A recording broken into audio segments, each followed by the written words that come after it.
La tierra,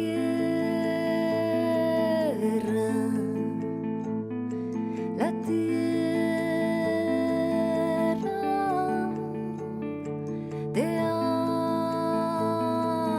habla, su vientre canta.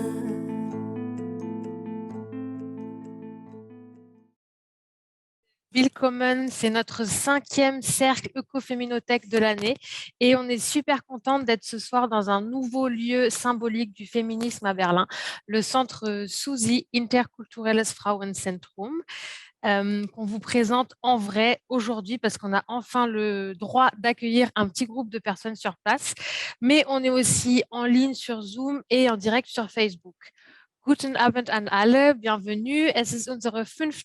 Ökofeminothek-Kreis des Jahres und wir freuen uns sehr, heute Abend an einem neuen symbolischen Ort des Feminismus in Berlin zu sein, dem SUSI Interkulturelles Frauenzentrum, das wir heute in echt vorstellen dürfen.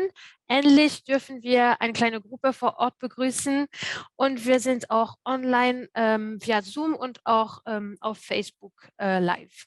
Ich bin Susan, Teil des Positive Lab Teams und ich werde den Abend heute mit Emilie moderieren und Elisa ist auch da online und sie wird die Übersetzung ins Deutsch anbieten. Hallo Elisa. Je suis Susan, je fais partie de l'équipe du Positive Lab et je vais présenter cette soirée ce soir aux côtés d'Emilie. Et on a aussi en direct Elisa qui s'occupera des traductions vers l'allemand. Et merci Susan. Donc pour celles et ceux qui viennent nous retrouver pour la première fois, je vais rapidement expliquer ce que c'est l'écoféminothèque. On est un cercle franco-allemand d'inspiration et de vision écoféministe où on lit des livres écoféministes et on va dans des lieux de Berlin forts, symboliques du féminisme, de l'écoféminisme, de l'interculturalité pour aussi trouver de l'inspiration sur des actions très concrètes. Comment est-ce qu'on peut agir? C'est vraiment la question qu'on se pose cette année, comment on peut passer du rêve aux utopies, aux Actions.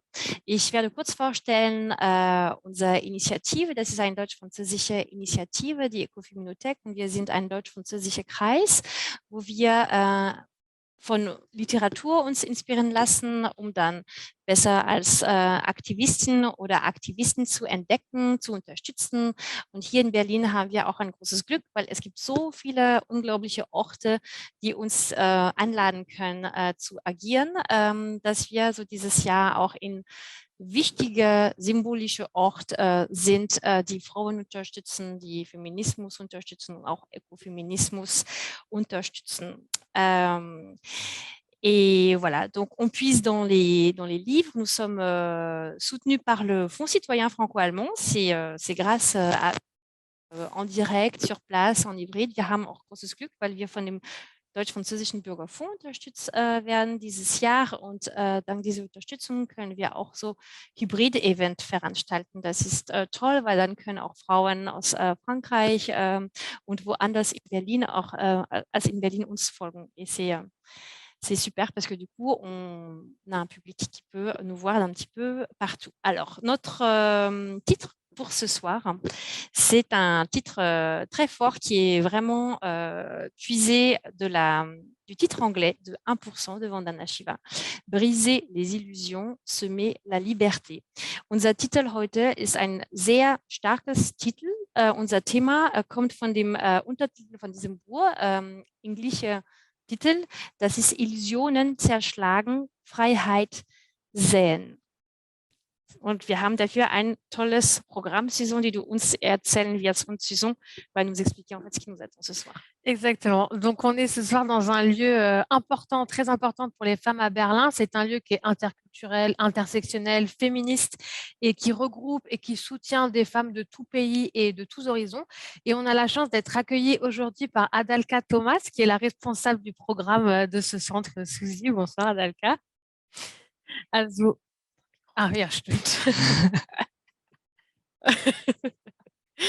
Und also wir sind an einem wichtigen Ort für Frauen in Berlin heute. Es ist ein interkulturellen, intersektionaler und feministischer Ort, der Frauen aus allen Ländern und mit allen Hintergründen zusammenbringt und unterstützt. Und wir haben das Glück, hier von Adalka Thomas, die Programmleiterin dieses Zentrums, begrüßt zu werden. Alors, on va vous présenter ce soir le livre 1%, qui est le livre d'une des activistes écoféministes et altermondialistes les plus connues de la scène médiatique, c'est Vandana Shiva. Et bien sûr, on aura Axel qui va aussi nous dessiner tout au long de la soirée ses impressions pour rendre visible ce qui va émerger de cette rencontre aujourd'hui. Wir werden euch 1% vorstellen. Das ist das Buch einer der bekanntesten ökofeministischen und globalisierungskritischen Aktivistin in den Medien, Vandana Shiva. Und natürlich wird auch Axel den ganzen Abend über ihre Eindrücke zeichnen, um sichtbar zu machen, was aus dieser Begegnung hervorgeht. Donc, si vous voulez poser des questions online ou ici dans la salle, vous êtes vraiment invités à vous manifester. On a envie que ce soit aussi une discussion entre nous. Donc, les micros peuvent circuler et online, n'hésitez pas à vous signaler si vous voulez intervenir. Et pendant tout le cercle, par contre, vous pouvez aussi choisir d'éteindre votre caméra et de regarder garder active juste celle du Cercle. Wenn ihr Fragen stellen wollt online oder hier, ihr seid herzlich eingeladen, uns Fragen zu stellen, euch zu beteiligen. Deshalb ist auch dieses Kreis da. Und ihr könnt gerne, auch wenn ihr wollt, eure Kamera ausschalten, wenn ihr möchtet, und nur die aktiven Videos anzeigen lassen. Es gibt dafür eine kleine Stelle im Zoom, im Bild, das diese Einstellung ermöglicht. Et alors voilà, notre première question va à Adalka. On est super contente, ravie que tu nous accueilles ce soir. On se connaît déjà depuis 1 an et c'est symbolique qu'on termine notre cycle en fait chez vous. Vielen, vielen Dank, dass wir heute bei euch sein dürfen. Wir kennen uns schon seit einem Jahr und ihr habt sofort ein großes Ja gesagt zum Ecofeminothek und wir fühlen uns super glücklich, begehrt und ja, fröhlich, dass wir in so einem wichtigen Ort sind, dass wir dieses Ort auch zeigen können, erklären können. Das ist ein Ort auch, wo Care eine ganz wichtige Bedeutung hat. C'est vraiment un lieu, en fait, le Centre Suzy, qui vit la notion du care. On en a beaucoup parlé en juin. Cette notion du prendre soin des femmes, prendre soin de la société, prendre soin de notre environnement. Et la notion de care ici, c'est quelque chose qui est au quotidien, sur plusieurs plans. Tu vas nous expliquer ça. Et c'est aussi un centre, le centre Suzy, qui est lié à une femme écrivaine. C'est une énorme histoire, géniale. Donc, si tu veux bien, on peut commencer en fait par raconter l'histoire de Suzy Frauenzentrum. Wenn du magst, kannst du beginnen mit dieser Geschichte, unglaubliche, gute, inspirierende Geschichte Suzy Frauenzentrum. Vielen Dank. Vielen Dank, Emilie, vielen Dank, Susan, für die schöne Einleitung und die schöne Anmoderation und auch von unserer Seite, von meiner Seite. Ich bin hier heute stellvertretend für ganz, ganz viele wunderbare Frauen, die hier arbeiten im interkulturellen Frauenzentrum Suzy. Das heißt, ich bin heute nur eine Suzy, die hier viele Frauen vertreten darf. Genau, mein Name ist, wie schon gesagt worden, Adalka Thomas. Ich bin Programmkoordinatorin und auch für die Öffentlichkeitsarbeit hier im Suzy tätig. Das Suzy geht tatsächlich zurück, blickt zurück auf eine fast 30-jährige Geschichte. Wir feiern nächstes Jahr tatsächlich 30 Jahre zurück. Das Ganze nicht zurück, sondern Suzy. Das Ganze hat 1989 angefangen. Ich muss jetzt kurz nochmal nachdenken. 1989, genau. Im Jahre des Mauerfalls, kurz vor der Wiedervereinigung, hat sich eine Gruppe feministischer Frauen, hauptsächlich aus Ostberlin, die aber sich natürlich ganz stark vernetzen wollten mit ihren Schwestern und Mitfrauen aus Westberlin. Und dann hat sich eine große Gruppe versammelt rund um die Schriftstellerin und auch Übersetzerin ist sie nämlich auch gewesen, Christiane Barkhausen. Es ist eine großartige Schriftstellerin und Übersetzerin, die auch aus einer SchriftstellerInnen-Familie stammt. Also beide Eltern waren berühmte deutsche SchriftstellerInnen. Und Christiane Barkhausen hatte die Idee, tatsächlich einen Begegnungsort zu schaffen für Frauen aus Ostberlin und Westberlin, die zusammenkommen sollten und tatsächlich Schwesternschaft leben wollten. Das Ganze hat sich sehr gut etabliert. Das haben am Anfang auch sehr viele Männer mitgemacht. Die waren aber dann irgendwann nicht so aktiv, wie es oft häufig so ist, waren dann auch hier die Frauen die Aktiveren. Und dann hat sich das Ganze zu einer Frauenorganisation entwickelt. Genau. Alors, c'était 30 ans l'anniversaire ou 300 ans? 30. D'accord. 89. Donc, on va bientôt fêter les 30 ans de Suzy. Et en fait, c'est une histoire qui commence en 1989 par des féministes en fait, de l'Est qui voulaient se rassembler avec leurs sœurs de l'Ouest autour d'une autrice qui était Christiane Barkhausen, qui a voulu créer un lieu en fait de rassemblement pour ces femmes, un lieu de sororité. Et Adalka disait qu'au départ, il y avait aussi des hommes dans ce lieu, mais qui au final n'étaient pas très actifs. Et c'est devenu au fil du temps vraiment un centre de femmes. Richtig, das ist korrekt, genau. Und das Ganze nahm natürlich ihre Geschichte, ging weiter. Aus Christiane Barkhausen wurde dann irgendwann Christiane Barkhausen-Kanale. Da betreten wir ihre Ära in hauptsächlich Lateinamerika. Christiane Barkhausen war sehr viel in Nicaragua, Mexiko und Kuba unterwegs und hat sich da sehr, sehr viel mit der dortigen Kunst und auch Literatur beschäftigt, weil sie ja Übersetzerin war und wollte das Ganze tatsächlich auch in Berlin leben und mitbringen. Also nicht nur mitbringen, nicht nur sich aneignen, sondern auch in Berlin einen Ort schaffen, wo vorrangig erstmal primär lateinamerikanische Frauen eine Sichtbarkeit bekommen. So hatte Susi dann am Anfang einen sehr starken spanischen, lateinamerikanischen Einfluss durch Frauen, die im Susis gearbeitet haben, die im Susis unabhängig und auch als ehrenamtlich zum Beispiel tätig waren. Und heute hat sich das Susi noch weiterentwickelt. Wir haben nicht nur Frauen aus Lateinamerika, sondern wir haben viele Frauen aus verschiedenen Ländern. Wir haben Frauen aus Vietnam, aus Persien zum Beispiel, aus Brasilien, aus Peru, mich aus Angola und. Genau. J'en étais où? Oui, donc Christiane Barkhausen a beaucoup voyagé, a passé beaucoup de temps en Amérique du Sud, en Amérique latine, et elle s'est beaucoup instruite et a découvert l'art et la littérature aussi là-bas. Et donc c'est pour ça qu'elle a voulu créer un lieu à Berlin où des femmes artistes d'Amérique latine puissent être visibles et montrer leur art. Et donc aujourd'hui, Suzy n'accueille pas seulement des femmes d'Amérique du Sud, mais de partout dans le monde, donc du Vietnam, du Brésil, etc. Et Adalka précisait qu'elle-même venait d'Angola, donc voilà, ça fait, c'est l'intersectionnalité dans toute sa splendeur.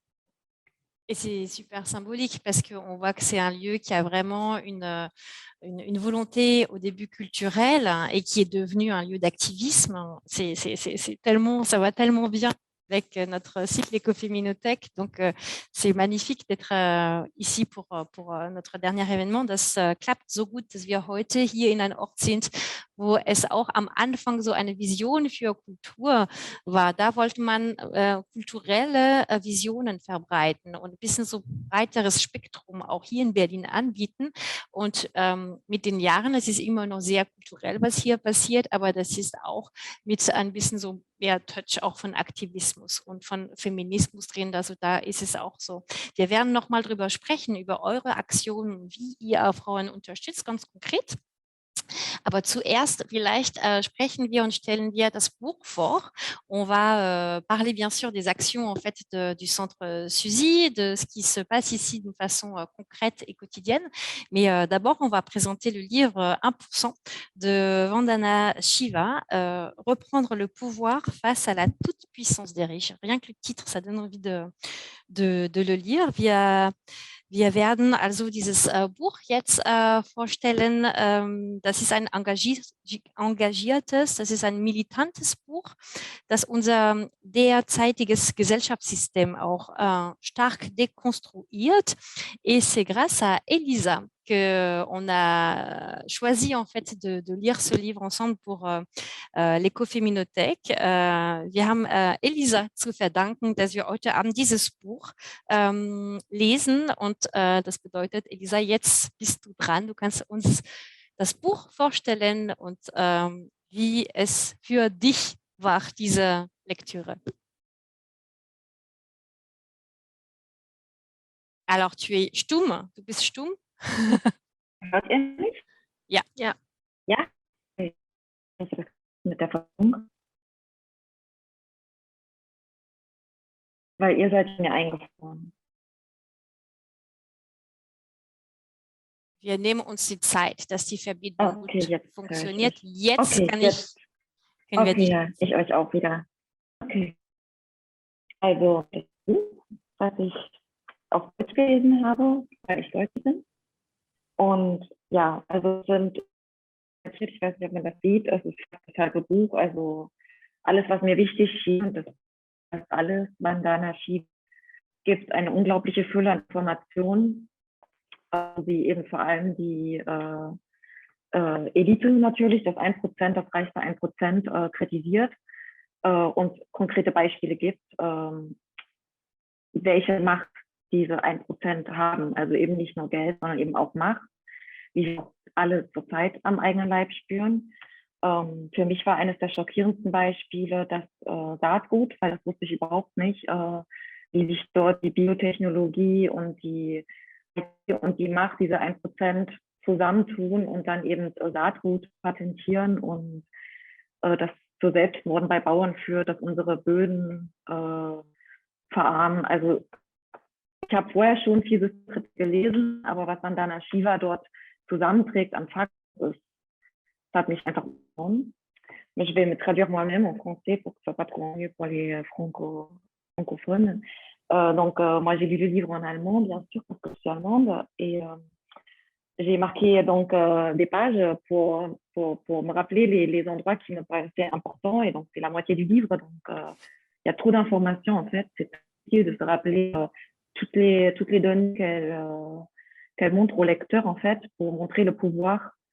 Et surtout aussi, je sais pas comment dire, comme presque la méchanceté, je sais pas, le danger, en fait, du 1%, en fait, qu'ils font comme expérimentateurs qui ont du pouvoir, de l'argent, mais ce qu'ils font avec leur argent et leur pouvoir et comment ils se réunissent. Et ce qui m'a frappé le plus, c'était justement les informations sur les sémences, on dit en français. Et comment il y a les conséquences qu'il y a des 300 000 en Inde qui se sont suicidés. Et voilà, beaucoup d'informations qui sont frappantes, alors que moi, j'étais déjà assez critique envers le système et envers les gens les plus riches. Mais bon, les données qu'elle donne Bandana Shiva, c'est assez frappant. Also, beim Lesen dieses Buches habe ich mich zuerst einfach nur schockiert gefühlt und war beängstigt und habe mir gedacht, oh mein Gott, also okay, super, wir haben jetzt diese ganzen Informationen und was wir machen. Also wir haben doch eine Chance. Und dann zeigt sie gleichzeitig auf konkreten Beispielen eigentlich, dass diese, ich sage jetzt mal Technokraten, eine beschränkte Intelligenz haben, weil sie gar nicht verstehen, wie das Leben funktioniert. Und dann wieder die Hoffnung geben, dass ich merke, stimmt, also sie sind gar nicht so intelligent. Und sie zeigt das dann eben an den Beispielen, wenn dann vorgestellt wird, die einzige Chance für die Menschheit wäre, entweder ins Weltall auszuwandern oder eben sein Leben also dass wir unser Leben komplett irgendwie, ja, wie auch immer. Also die Lösungen, die vorgeschlagen werden, sind immer technischer Natur und wie das die Intelligenz der Natur eben ist, also wie wir wirklich überleben können und dass diese Männer von eben nicht beachten, welche Intelligenz die Natur hat, welche Lösungen da sind. Die werden einfach ignoriert. Und das Gefährliche eben, dass diese Männer auch die Macht der Medien haben, dass die Menschen die Lösungen noch gar nicht kennen. Bücher wie Bandana Shiva so wichtig. Donc, par la suite, j'ai été intimidée. J'avais très peur en fait de lire tout ça et je me suis dit, mais qu'est-ce qu'on peut faire alors en fait s'ils ont tant de pouvoir, s'ils sont en train de détruire la planète en fait, qu'est-ce qu'on peut faire nous en tant que petits activistes en fait, ou d'êtres humains. Et donc après, elle donne aussi les exemples que l'intelligence de ces hommes est assez réduite à certains points parce qu'ils ne voient que des solutions techniques, en fait, technologiques. Ils ne comprennent pas comment fonctionne la vie en fait, quelle intelligence a la nature. Et donc, cela m'a donné vraiment plus d'espoir parce que je me suis dit, mais en fait, oui, on peut faire des choses si nous, on comprend l'intelligence de la nature et qu'on l'utilise pour nous.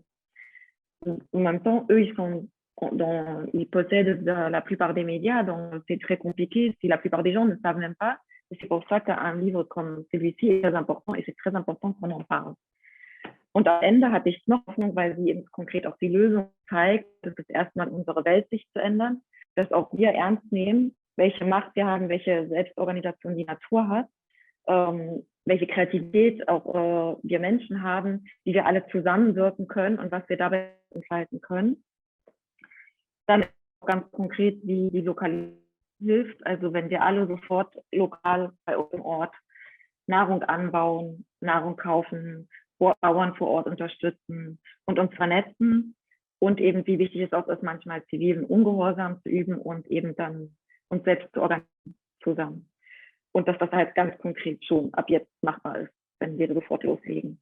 Et donc, à la fin du livre, j'ai senti beaucoup de empowerment, je sais plus comment on se dit en français, beaucoup de puissance en fait, parce qu'elle nous donne concrètement des solutions aussi qui sont en fait de changer notre vision du monde, en fait, que oui, on a du pouvoir, oui, on a beaucoup de créativité et surtout la coopération avec les autres, ça change en fait, et on comprend le pouvoir qu'on a. Il faut juste qu'on le voit en fait et qu'on ne nous laisse pas raconter par les médias qu'on n'en a pas en fait. Après, c'est l'organisation de nous-mêmes et justement la localisation, de commencer à consommer des produits locaux, à soutenir les agriculteurs locaux et donc aussi de répandre, distribuer l'information et la vérité en fait sur tout ça et des centres civils qui nous aident beaucoup aussi. Donc, des événements comme on le fait ce soir, c'est déjà une partie de la solution.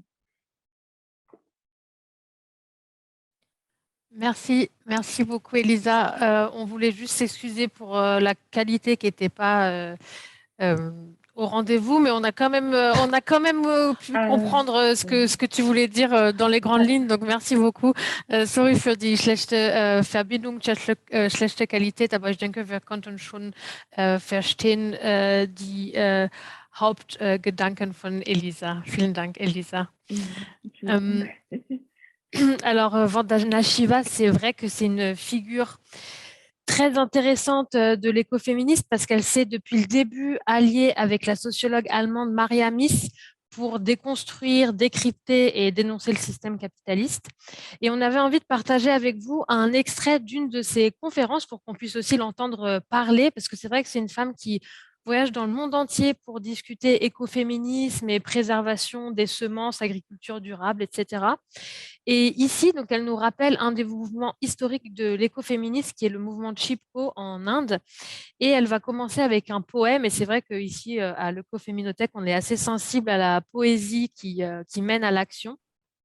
Also Vandana Shiva ist eine sehr interessante Figur des Ökofeminismus, da sie sich von Anfang an mit der deutschen Soziologin Maria Mies verbündet hat, um das kapitalistische System zu dekonstruieren, zu entschlüsseln und anzuprangern.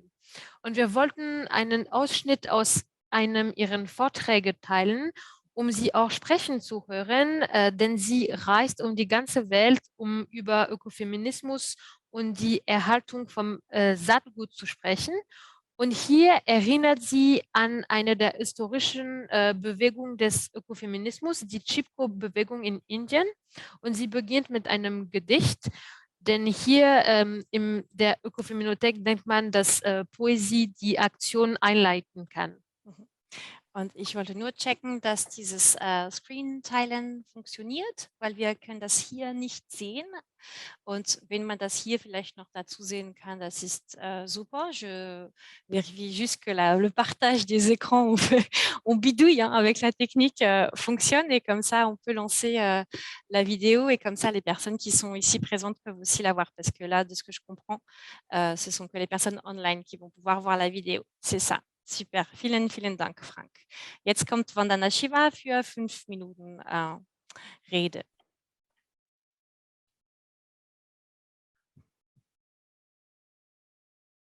I just read a poem, Mother Earth, by an Aboriginal poet. I belong to this land. It runs through my veins. It's the earth in my bones. It's the feeling I get when I return to my place. It's deep down inside me. It's my Mother Earth space. Whether it's Pachamama as the organizing principle of the Andean cultures, or India with thousands of names, what I love about India is we can always give 100 names. The Ganga has hundreds of names. Diana Ek is here, and she's worked so much on the Ganga. But even the feminine has so many names. Bhumi, Vasundhara, Prithvi. You can choose whichever expression you prefer, because when you realize that the world is one interconnected whole, you also realize that what appears different is actually different expressions of an interconnected reality. That's the ecological principles I learned from my very early days of activism in the 70s from an amazing movement of women. And I'd like to honor them. I'd like to express my gratitude, because I say I went to the University of Western Ontario to learn the foundations of quantum theory deeply. But I went to the University of Chipko, where women who'd never been to school were my professors, because they lived the forest. They knew more biodiversity than any expert. And long before the international community started to develop the language of ecological functions and services of nature, the slogans of Chipko said, and I remember this so clearly, women came out with lanterns during the day, and the police was there, and the officers were there, and they said, you stupid women, can't you see? The sun is out. You don't need lanterns. And they said, no, it's not for the sun, it's for you. Because you seem to imagine that these forests are timber mines. But these forests are our mothers, and they give us soil, water, and pure air. And then there was a flood in 1978, and the World Bank had to wake up to the fact, yes, the forests had watershed functions. And our government then made a policy responding to the Chipko women to say logging in the high altitudes, commercial logging would stop. But the discussion on air went on. They said, oh, stupid things, how can they think trees have anything to do with air? When the basic photosynthetic reality is that the carbon dioxide we breathe out is what only green plants can convert to oxygen and make it air. Now this is part of the climate work, except that again, instead of saying forests perform this function and are the lungs of the earth, there's now an attempt to trade in the ecological functions. Besides the destruction of the last lungs and the last rivers, it breaks my heart to see what's happening to the Amazon. For some more GM soya, some more meat, and it's not just the biodiversity of the Amazon that's being exterminated. The indigenous cultures are being exterminated, continuing a 500-year legacy of extermination of the local, the indigenous, the diverse. The worldview C'est juste un extrait, elle continue pendant des heures et vous pouvez voir sur Internet, il y a énormément de conférences qu'elle donne et c'est souvent très florissant. Mais là, on ressent voilà, ces années d'activisme aussi où ça a commencé avec le mouvement Chipko, où elle fait aussi effectivement le lien sur l'extermination, la domination des personnes et de la nature. Donc, c'était intéressant pour nous de proposer cet extrait. Das war für uns interessant, das zu zeigen. Das erinnert auch so ihre erste Aktivismus-Aktionen mit Chipko-Bewegungen in Indien und auch wie sie immer von Unterdrückung spricht, von Personen und von der Natur. Und das ist wirklich auch, was so speziell in Ökofeminismus ist, dass man auch so wirklich auch auf die Personen achtet und dass man da auch so sich nicht unterdrücken lassen möchte oder dass man denkt, ey, was ist da los, wenn man Personen unterdrückt, wenn man Menschen und Frauen noch dazu unterdrückt, ist es da, was wirklich schief läuft. Und das ist, was im Buch auch nochmal so ganz klar kommt. Et voilà, c'est un livre, comme l'a dit Elisa, qui est très, très, très, très dense. On va maintenant voir depuis Berlin, en fait, ce qui s'est passé cette semaine, nous, autour de ce livre, avec Hélène et Camille, en fait. Il y a eu une petite réunion, un petit cercle pour déjà parler de ce livre. Et ça va être intéressant, Hélène, que tu nous partages, en fait, qu'est-ce qui s'est passé pendant ces échanges autour de ce livre. Von Berlin aus haben wir diesen Montag auch unsere Gefühle schon ein bisschen geteilt in einem kleinen Kreis über dieses Buch. Und Hélène kann uns jetzt mitteilen, was da passiert ist und was da gesagt wurde. Et tu peux prendre un micro. Ouais.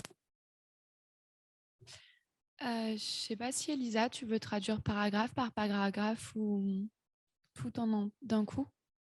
Je crois que tu peux parler et moi je traduis ensuite. Tu feras un Zusammenfassung à la fin. Okay. Oui, bon mieux. Oui. Merci. Ok. Donc effectivement, on s'est réunis lundi avec certaines qui sont là aussi d'ailleurs pour parler du livre. On était une petite dizaine et on a parlé dessus à peu près pendant 3 heures quand même. Plein de choses à dire. Et donc en fait, c'est vrai que comme l'a expliqué Elisa, ce que nous propose Vandana Shiva dans ce livre, c'est vraiment de faire un pas de côté pour avoir un regard critique sur la société capitaliste dans laquelle on vit. Et justement, elle invite à la libre pensée et à nous émanciper en fait de l'endoctrinement médiatique quotidien qui est orchestré par ces 1% de la population qui domine le monde. Et donc, justement, nous, on a choisi de transformer cette mise en questionnement individuel qu'on a quand on lit le livre en expérience de réflexion collective pour prendre justement ça comme une base fertile et aussi utiliser les émotions qu'a provoqué ce livre en nous pour venir ensuite élargir le débat vers des problématiques d'actualité qui nous préoccupent au quotidien et transformer par la force de la réflexion collective ces inquiétudes qu'on a, donc cette peur pour l'environnement, etc., en solutions concrètes et pérennes. Et donc, le sentiment général qui a été partagé par notre petit groupe suite à la lecture du livre, c'était d'abord la colère, la révolte, l'indignation contre les mécanismes de domination et de destruction du vivant et contre la diversité culturelle par finalement les quelques milliardaires qui se partagent l'écrasante majorité du capital et du pouvoir. Et donc, on était vraiment toutes conscientes de ça et je pense que tout le monde en est conscient ici finalement, mais sans vraiment pouvoir mettre des données concrètes et des faits précis dessus.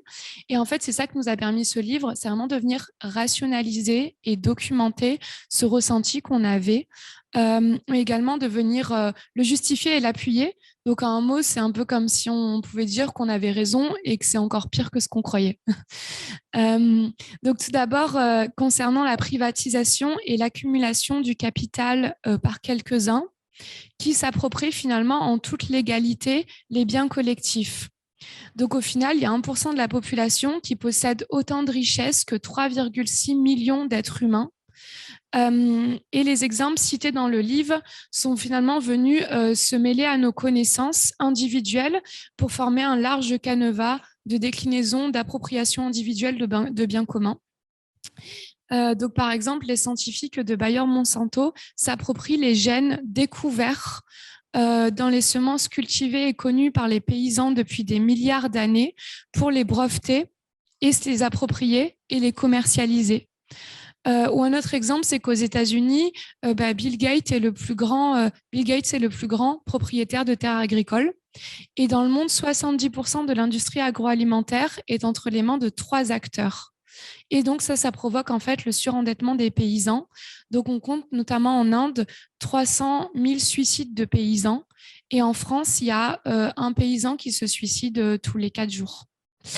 Et donc, le monopole de l'agriculture a en fait des conséquences désastreuses sur le vivant. 75% de la biodiversité de la planète est épuisée et 90% de la diversité des semences a disparu.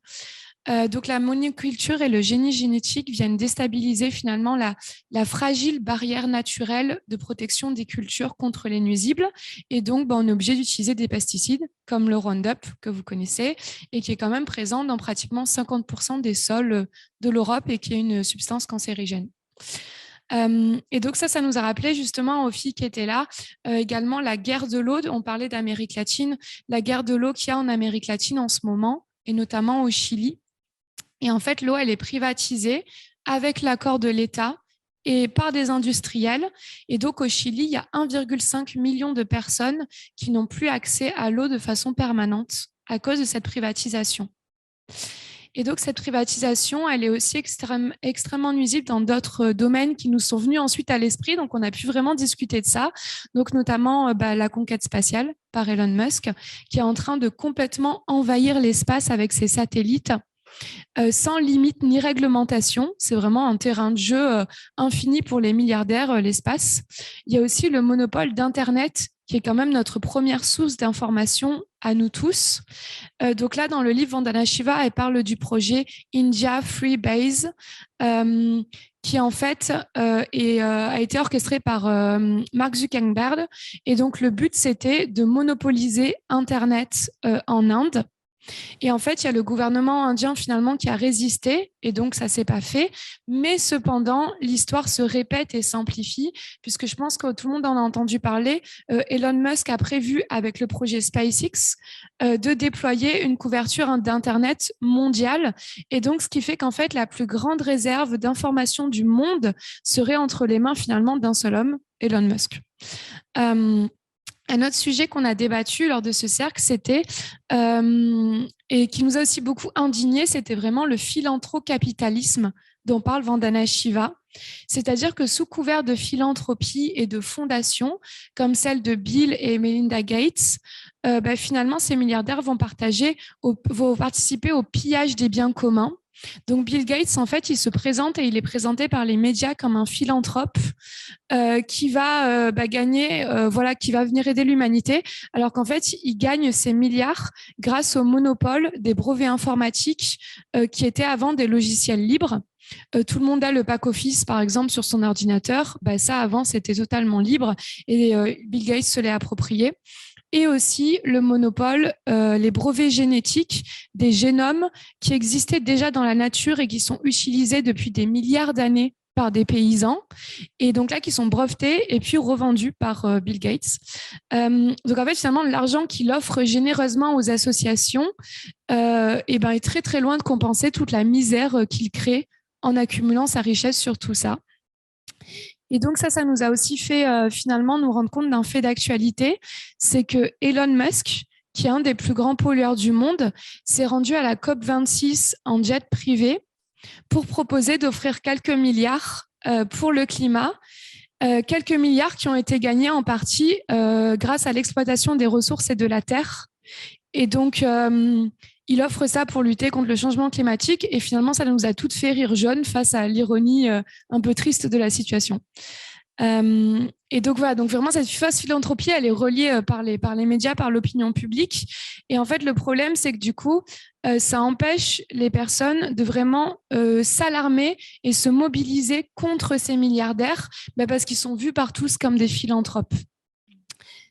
Et ce qui était intéressant, ce qui nous a quand même aussi rassurés, c'est justement cette notion d'inter-être dont parle Vandana Shiva dans son livre, cette grande famille terrienne dont nous faisons tous partie, parce qu'on est tous interconnectés avec notre écosystème, la Terre.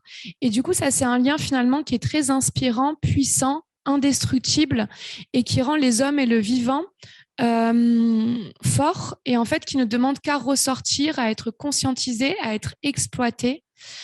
Et donc, du coup, ce constat nous a quand même donné, parmi ce chaos général que je viens d'exposer, le sentiment salvateur de faire partie d'un grand tout pluriel et vivant. Et pour terminer la réflexion, finalement, tout ça nous a poussé quand même à envisager des solutions, parce que du coup, on était un peu déprimés. Et donc, vraiment des solutions pour s'investir, pour se réapproprier notre droit au vivant et à la démocratie.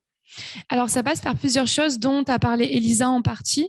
Donc déjà, ça passe par le soutien des réseaux d'agriculture locaux et éco-responsables. Donc, nous avons pris conscience finalement que les mangeurs, donc nous tous, doivent se mobiliser et encourager les petits agriculteurs qui perpétuent la diversité et la liberté de la culture, de l'alimentation, des semences. Et donc, en fait, nous devons tous retrouver une autonomie dans notre alimentation, revaloriser le travail des mains et de la terre, qui est quand même aujourd'hui une des occupations les moins rémunérées dans notre société. Ça paye moins d'être agriculteur que d'être trader financier, en fait. Et donc, nous pouvons aider à la large diffusion et à la survie des variétés de semis en voie de disparition par des bourses au grain, notamment, ou encore en cultivant et en consommant ces variétés au sein de notre foyer privé. Il y a aussi le sujet de l'autonomie par la circulation du savoir, par la libre pensée, en s'échangeant des livres comme celui justement qu'on a lu, en se réunissant pour débattre, pour discuter, comme ce qu'on fait en ce moment en fait, communiquer aussi autour de nous.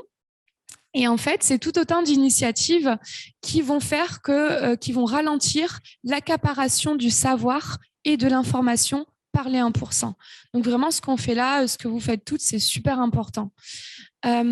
Et pour finir, donc le principe de démocratie que Vandana Shiva exprime par le mot, alors je vais mal le prononcer, Swaraj.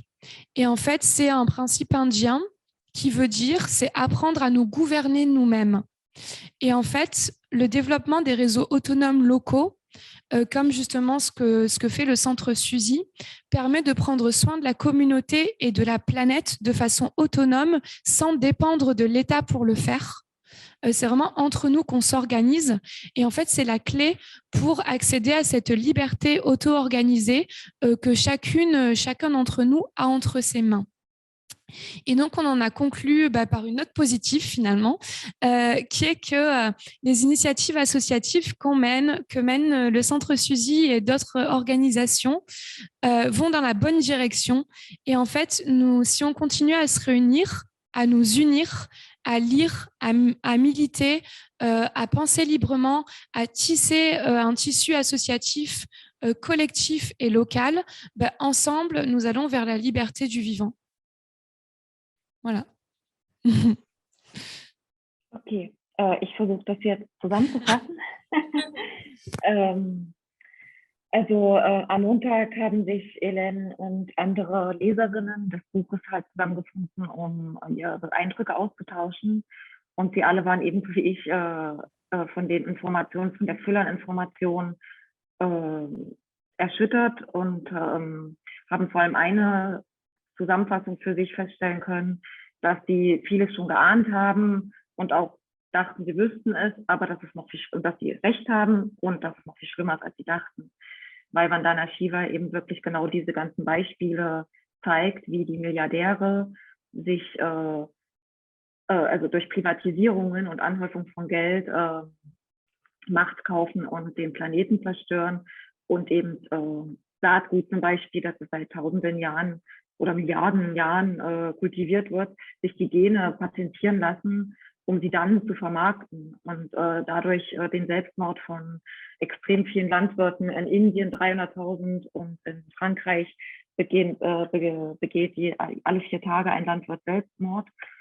Das ist ein Beispiel. Ein anderes Beispiel ist Elon Musk, der einfach im Weltall da mit seiner Technologie machen kann, was er will, ohne vom Staat irgendwie reguliert zu werden oder von irgendwem. Also die haben quasi freie Hand, sie haben die Macht über die Medien und über die Regierungen letztendlich.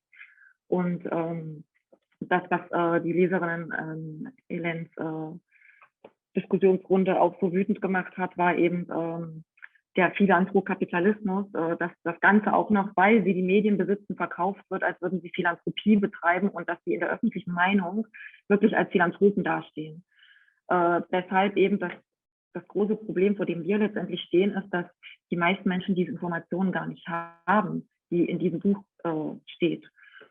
Und ja, das wieder zurück zu den Gefühlen, die das halt in allen ausgelöst hat, war halt Wut und Empörung und Revolte, also Lust auf, wir müssen jetzt was tun. Und deshalb war dann das Gute, dass sie sich quasi durch das Zusammenfinden und auch durch die Lösungen, die auch Vandana Shiva schon im Buch dann vorschlägt, doch noch Hoffnung finden konnten, weil sie gesehen haben, was sie tatsächlich konkret tun können, eben lokale Produkte unterstützen, Initiativen zu unterstützen, die eben noch natürliches Saatgut aufbewahren und kultivieren und quasi schützen, dann sich zu vernetzen und sowas, wie wir heute machen, eben die Informationen auszutauschen, aktiv zu werden, ja, das Wort weiterzugeben. Und genau eben das Susi-Frauenzentrum ist da auch ein wichtiger Akteur dabei. Also dass wir quasi, dass wir sehen, dass es in die richtige Richtung geht, was wir hier machen. Und das erscheint das vielleicht manchmal wie ein kleiner Schritt, aber genau das ist das, was sie vorschlägt. Das ist ein sehr großer Schritt. Wir erkennen das nur nicht und das ist halt, was sie uns zeigen will, unser Weltsicht auf unsere Kraft lenken, die wir entfalten können mit den Sachen, die wir hier machen.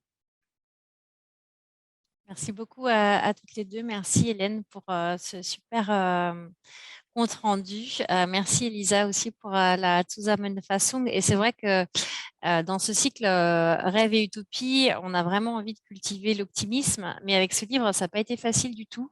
Et quand elle parle de briser les illusions, je pense que c'est vraiment un appel, moi j'interprète comme ça, au réalisme en fait. Savoir quand même c'est quoi les machines infernales qui sont en face. Donc, c'est pas rien. C'est chouette de rêver, c'est chouette de dessiner des utopies. Je pense que c'est vraiment nécessaire, mais c'est puissant et c'est destructeur ce qui se passe en face.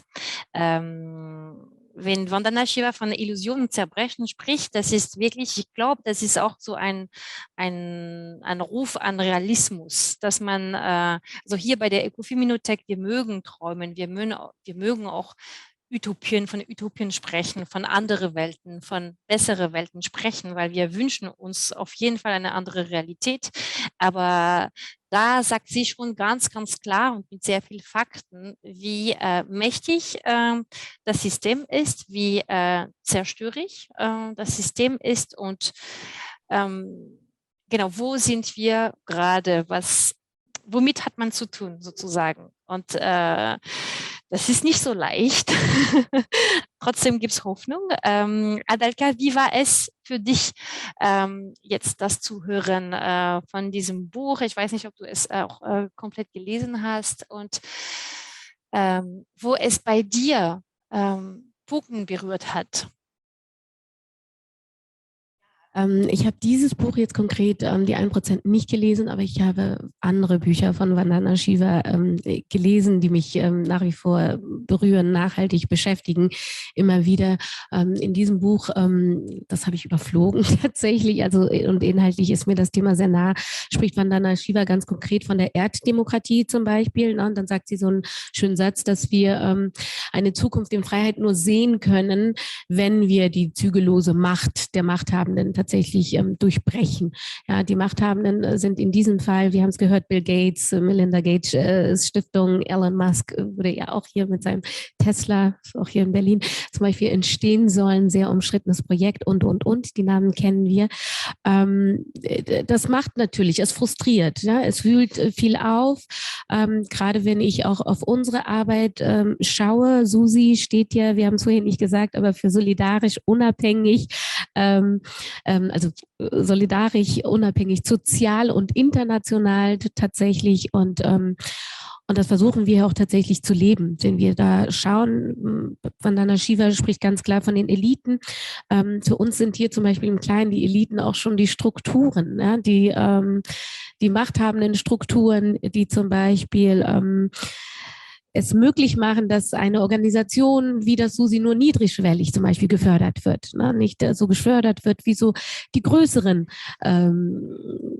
Vereine, wir kennen sie auch alle, die müssen wir hier nicht wiederholen, die eine größere Förderung zum Beispiel bekommen. Aber gleichzeitig macht es auch Mut, wenn ich diese Worte von Vandana Shiva höre, Mut für unsere Arbeit, da weiterzumachen, weil wir glauben ganz doll daran. Wir glauben an diese kleinen Schritte, die wir alltäglich alle unternehmen können. Wir glauben an Aspekte der Wissensteilung tatsächlich, ja, und auch Kräfte teilen. Das ist das, was wir hier versuchen zu machen, hier einen Ort zu kreieren, wo Frauen tatsächlich ein Zuhause finden. Wir arbeiten hauptsächlich mit migrantischen Frauen, sind ein Verein von migrantischen Frauen für migrantische Frauen, wo wir wirklich Frauen sein, unsere Mitfrauen stärken wollen, durchgelebte Erfahrungen, die wir gemacht haben. Viele unserer Frauen sind Frauen, die in der Diaspora leben tatsächlich. Ja. Wir sprechen in Deutschland sehr oft von Migrationshintergrund zum Beispiel und mittlerweile steht fest, dass zum Beispiel in Deutschland jede 4. Person einen Migrationshintergrund hat. Aber im SUSI heißt es wirklich konkret, dass wir nicht nur irgendwie eine Migrationsgeschichte, die schon viele Generationen zurückliegt, definieren, sondern wirklich ganz konkret, dass wir Frauen aus der Diaspora, in der Diaspora zum Beispiel verschiedene europäische Länder mal nicht nur bereist haben aus touristischen Gründen, sondern weil man auf der Flucht war zum Beispiel, weil man auf der Suche war nach Frieden, nach einem neuen Ort, wo man auch ankommen kann. Und heute hier kreieren wir einen Ort, wo wir tatsächlich dieses Wissen teilen, wo wir diese ganzen Schritte, die es mit sich bringt, damit Frauen irgendwann mal sesshaft werden, ein neues Zuhause finden, soziale Arbeit zum Beispiel, dass wir sie unterstützen beim Ausfüllen von Dokumenten, beim nicht unterwandern, sondern bewusst hinschauen von diesen wirklich erschwerlichen bürokratischen Begebenheiten. Also zum Beispiel das bürokratische Deutsch. Das ist ja doch schon oftmals für Menschen, die Deutsch als Erstsprache zum Beispiel haben, schon nicht einfach zu verstehen. Und dann stellt man sich vor, man ist aber in der Diaspora, man ist hierher gekommen und ganz neu und muss da erstmal schauen. Genau, ich gebe mal Susanne Zeit zum Übersetzen. Vielen Dank. Donc, Vandana Shiva parle notamment dans son livre de démocratie par le peuple et du fait qu'il faille briser un peu les systèmes de pouvoir qui laissent seulement certaines personnes qu'on a déjà nommées décider d'énormément de choses qui concernent la majorité de la population. Et pour s'en sortir, en fait, il faut avoir un aspect social, international et solidaire, et c'est ce que fait SUSI, ce qu'essaie de faire SUSI. Vandana Shiva parle aussi d'élite, et c'est ce qu'Adalka expliquait, c'est ce qui se joue aussi dans les organisations, les associations comme SUSI, comparé à d'autres grandes associations ou d'organisations qu'elle n'a pas nommées, mais qu'on peut connaître aussi. Et elle disait aussi que ces mots de Vandana Shiva donnent, même si le constat est accablant, ça donne quand même du courage, parce qu'elle partage des savoirs et aussi l'idée que les petits pas comptent en fait. Et c'est quelque chose qui fait sens à SUSI, parce que bien sûr vous travaillez avec des femmes qui peuvent être migrantes, immigrées aussi de la diaspora, et c'est des femmes qui peuvent du coup avoir accès à ces savoirs. Alors Adalka parlait notamment des aides bureaucratiques en fait. Enfin, c'est une association qui peut aider les femmes sur plein de pans différents, et en fait c'est le fait de partager ces savoirs, ces idées, ces moyens de se défendre et de se construire qui va rendre ces femmes plus fortes et leur redonner du pouvoir. Et concernant l'écoféminisme, est-ce que tu as envie de nous raconter comment toi, en fait, tu y es venue? Parce que ce qui est rigolo, c'est quand on s'est appelé la première fois, je ne savais pas du tout qu'il y avait déjà une fibre écoféministe à SUSI et auprès de ses dirigeantes. Et avec Jamil et toi, quand la première fois qu'on s'est parlé, vous m'avez dit, oh, mais l'écoféminisme, ça fait déjà bien 2 ans qu'on s'y intéresse. Est-ce que tu peux nous raconter ça? Kannst du uns auch sagen, wie es bei euch vibriert, kann ich das so sagen, Ökofeminismus, wenn wir uns zum ersten Mal getroffen haben, das war noch online, da hat Jamila und du habt ja mir sofort gesagt, ey, Ökofeminismus, das ist auch etwas, was uns wirklich interessiert. Auch schon seit 2 Jahren lesen wir drüber, folgen wir Konferenzen und ich war so begeistert, also hier in Deutschland auch ein Echo zu finden, weil das ist manchmal in Deutschland nicht so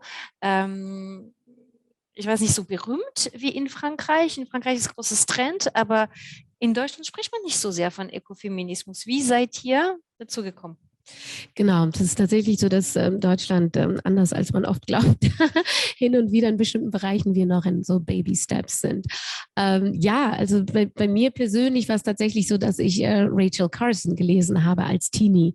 Und wer Rachel Carson kennt, das Buch, ich glaube, Silent Green war das, glaube ich, no, Silent Spring. Silent Spring, der stumme Frühling, glaube ich, ist die deutsche Übersetzung. Und Rachel Carson gilt so als die Mutter des Ökofeminismus zum Beispiel. Und persönlich habe ich mich aber schon immer für frauenpolitische Themen interessiert. Ich habe mich schon immer sehr stark für den Umweltschutz, war schon sehr früh auf Demos für die Umwelt und Atommüll und Tschüss und also alle politischen Themen rund um Umwelt, Frieden tatsächlich, ein besseres Miteinander und vor allem Themen aus der Frauenbewegung. Die haben mich immer sehr, sehr stark geprägt. Jamili sehr ähnlich und auch hier im Susis, ich persönlich bin nicht nur Tochter, also mein Vater war Landwirt, auch mein Großvater war Landwirt und meine Großeltern eigentlich, wenn ich auf beiden Seiten schaue, sowohl väterliche als auch mütterliche Seite, ich bin in so einer Cis-Familie aufgewachsen, dann waren da sehr viele Landwirtinnen und somit war das Thema immer sehr nah. Ja. Ich komme aus dem einst kolonisierten Angola, wo sehr viel natürlich von Landraub, auch heute noch, wenn man sich das Wirken zum Beispiel rund um China anguckt und auch früher schon durch die portugiesische Besatzung, Kolonialisierung, besser gesagt, wurde meiner Familie sehr viel Land geraubt, eigenes Land, was viele meiner Familienangehörigen ernährt hat. Auch heute, wenn man schaut, ich schaue immer noch zurück, wir arbeiten hier im Susis mit sehr vielen Frauen, auch indigenen Frauen, die aus indigenen Bevölkerungsgruppen kommen, wo das so ähnliche Biografien gibt, wo viele Familienmitgliederinnen tatsächlich aus der Landwirtschaft kommen. Somit war das Thema rund um Ökofeminismus immer hier angesiedelt, sehr stark präsent. In den letzten Jahren habe ich mich persönlich aber noch mal stärker damit beschäftigt, weil ich 2016 in einer ökofeministischen ein Forum eingeladen war in Angola. Man glaubt es kaum. Also das ist auch nochmal für mich etwas, wo ich sehr begeistert war, weil wenn man oft von den Themen hört, neuen Themen hört, große Überschriften hört, glaubt man immer, dass es etwas ist, was aus dem Westen kommt. Ja, mich hat es umso mehr erfreut, dass es wirklich eine Konferenz war, wo Frauen sowohl als aus dem afrikanischen Kontinent, aber auch aus der Diaspora aus UK, USA und auch ich aus Deutschland kommen, daran teilnehmen konnten, um tatsächlich ökofeministische Themen zu debattieren mit dem Fokus afrikanischer Kontinent. Das war so mein persönlicher Turning Point, wo ich von das waren 8 angolanischen Frauen gehört habe, die Einladungen bekommen habe, die sich mit diesen Fragen beschäftigt haben. Und zwar wollten sie nicht gleich so auf so eine große Bühne damit, sondern die wollten das von innen. Die haben mit betroffenen Frauen, mit Landwirtinnen gesprochen und wollten denen einfach wirklich eine Sichtbarkeit geben. Und zwar intern, also von innen heraus, dann in die breite Masse. Adalka disait qu'elle avait lu quand elle était jeune le livre de Rachel, c'est quoi son nom? Rachel Carson. Rachel Carson, Silent Spring en anglais, et qu'elle avait toujours été intéressée par le féminisme et l'écologie, par exemple contre le nucléaire et les mouvements pour la paix, etc.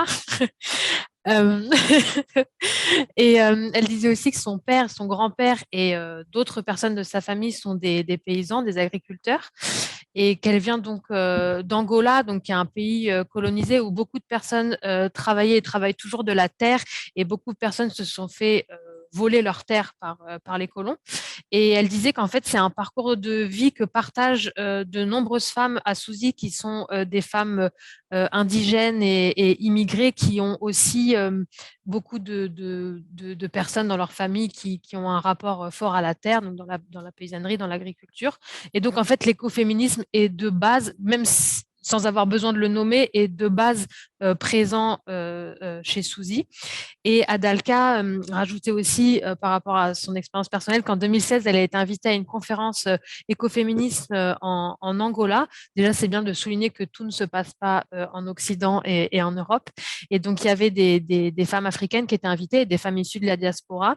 Et ça a été un moment charnière pour elle, parce que ça l'a fait découvrir, l'a ouvert à l'écoféministe. Et elle racontait que ce qui est intéressant dans cet événement, c'était pas juste mettre une scène et dire des jolis mots, mais aussi de donner la parole à des femmes de terrain, à des femmes paysannes qui travaillent la terre. Et c'est ça qu'elle avait trouvé notamment très intéressant dans ces événements.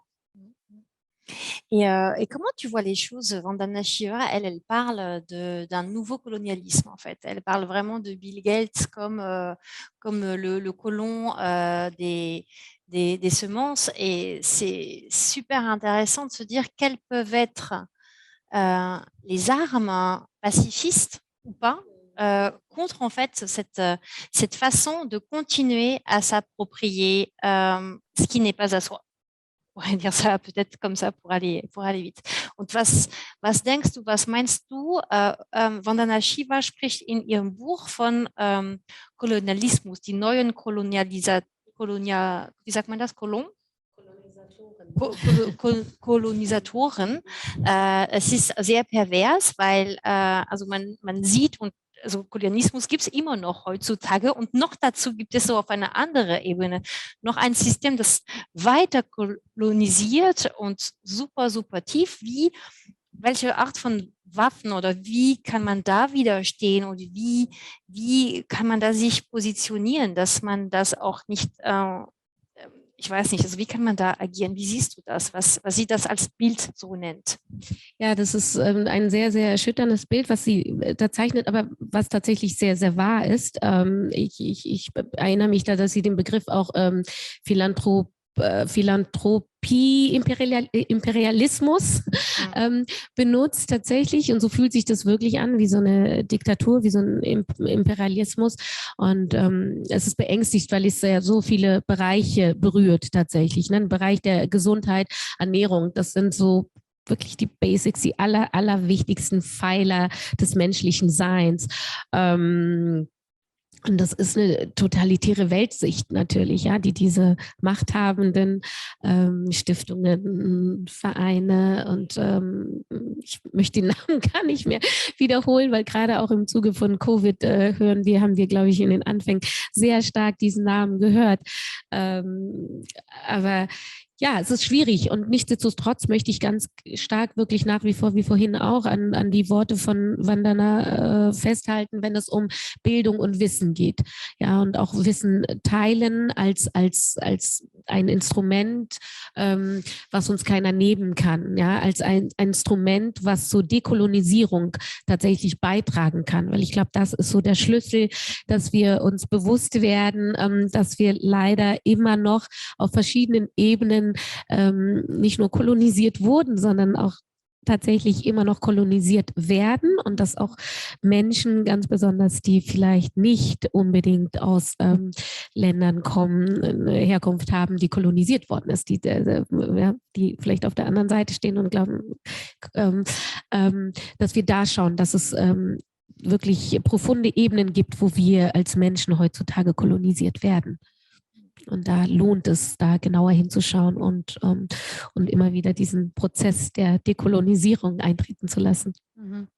Vandana Shiva parle Hélène, tu disais aussi tout à l'heure, de philanthrocapitalisme, et c'est un point très important, puisque ça explique que c'est une forme dictature, d'autocratie, en fait, et ce sur tous les points, donc notamment sur la santé et la nourriture, qui est en fait un droit humain de base, en fait.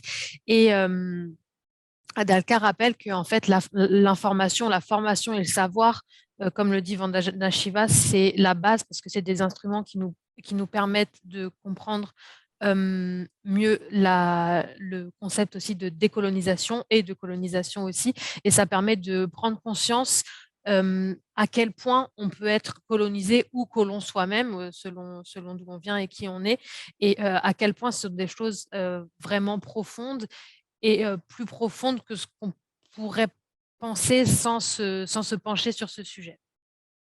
Super. Merci. Ça donne aussi de l'espoir. J'étais un peu en train de chercher, moi, quand même, dans le livre. Il y a des pistes, mais c'est vrai que le savoir, on l'oublie parfois, que c'est une arme incroyable, hyper importante, et que c'est aussi ce que vous faites à Suzy. Hein. Vous partagez vraiment des événements culturels de super niveau. Moi, c'est ça que je trouve incroyable aussi sur le spectre de vos actions.